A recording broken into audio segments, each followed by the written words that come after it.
19 September को Nifty आ bank Nifty trade करने पाए कौन कौन लेवल से पारे चलते आम एनालिसिस करवा। चलते प्रथम देखा निफ्टी। निफ्टी जदि आम डेली कैंडल को देखा ताहले आमर एग्जैक्ट टॉप पाखापाखि रे आज गोटे हैंगिंग मैन रेड कैंडल है आम हैंगिंग मैन रेड कैंडल कह daily candle hanging man red candle. तो जिते भी आम हैंगिंग मैन एभा गोटे कैंडल हुए से पॉसिबिलिटी रुहे कि मार्केट तल को आसो। जदि आम तले आरएसआई भी देखा आरएसआई भी आमर बहुत टॉप रे अच्छी मान जोटा कि ओभर बाइंग एरिया रे अच्छी। तो ए एरिया रु मार्केट सेलिंग प्रेशर आसबार भी गोटे चांस अच्छे। जदि फ्लैट ओपन हम कि गैप डाउन ओपन हम तो सही क्षेत्र में आमर व्यू नेगेटिव रही फ्लैट कि गैप डाउन। जदि बहुत बड़ गैप अप ओपन हो आमे एठू डाउन को इग्नोर करबा आमे अपसाइड को जीवा। फ्लैट गैप डाउन दीटा क्षेत्र में आमर व्यू नेगेटिव रही पारे किंतु जदि गैप अप बहुत बड़ हो जाउची ताहले आमे ताको इग्नोर करवा।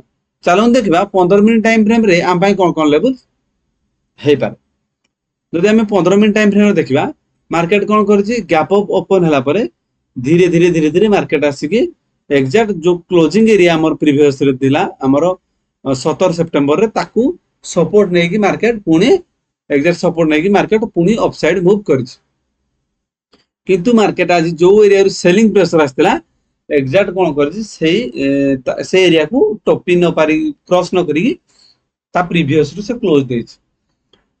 तो आमर प्लान कौन रहा दरकार जदि मार्केट जोटी आज हम क्लोज देछि ता तले जदि गैप डाउन ओपन होउची मिनिमम गैप डाउन जदि गैप डाउन ओपन होउची ताहाले ताकू रेजिस्टेंस फेस करके मार्केट डाउन साइड रो आसीबार गोटे पॉसिबिलिटी रहइबो।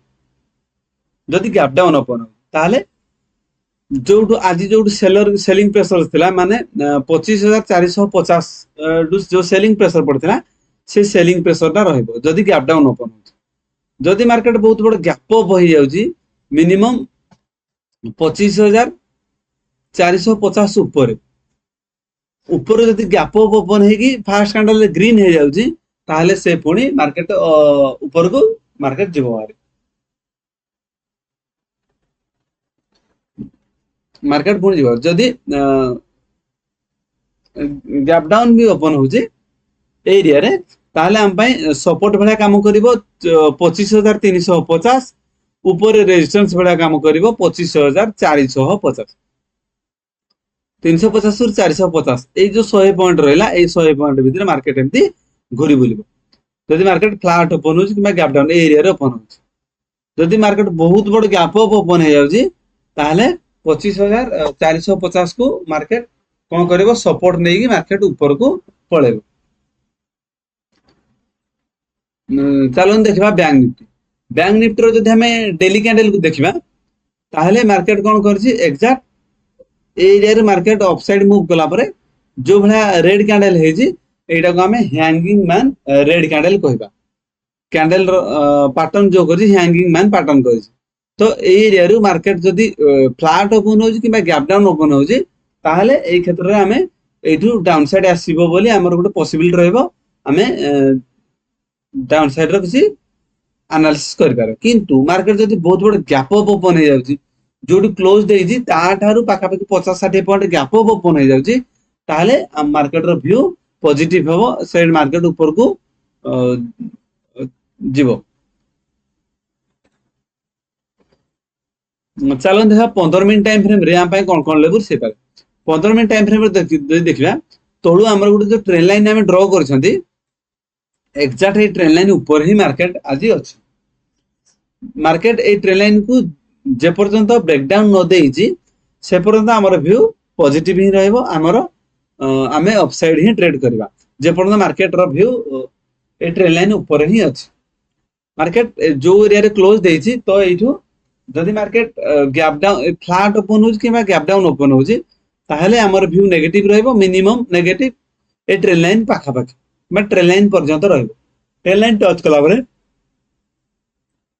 आम एटू प्रॉफिट बुक करबा किबा एटू पुणी अपसाइड रो व्यू रखिबार गोटे चांस रहिबो। जदि मार्केट बहुत बड़ गैप डाउन ट्रेंड लाइन तले डायरेक्ट गैप डाउन ओपन होती ताहले हमर व्यू नेगेटिव रहबो डाउन साइड को हमें जीवा मार्केट जदि बहुत बड़ गैप अप ओपन हो जाउछ गैप अप ओपन हो जाउछ ताहले मार्केट रो व्यू पॉजिटिव रहबो हमें एठू अपसाइड ही ट्रेड करबो फ्लैट किबा गैप डाउन फ्लैट हेले हमर कंफ्यूज रहबो किंतु गैप डाउन जदि ओपन होउची ताहले नेगेटिव रहबो गैप अप ओपन हेले पॉजिटिव रहबो फ्लैट ओपन हेले हमें वेट करा को पड़िबो एभली निफ्टी या बैंक निफ्टी ट्रेडिंग लेवल्स पाए वीडियो को लाइक एवं चैनल को सब्सक्राइब करंतु थैंक यू।